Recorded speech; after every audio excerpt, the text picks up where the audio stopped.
Bilang pagdiriwang sa Buwan ng Wika, isang pista ang idinaos kahapon sa Graceland, isang malawak na exclusive ranch resort na matatagpuan sa paanan ng Bundok Banahaw sa bayan ng Tayabas, Quezon.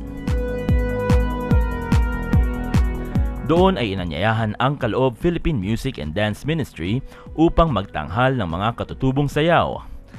Ang performance ng Kaloob ang naging tampok na palabas sa nasabing pagdiriwang.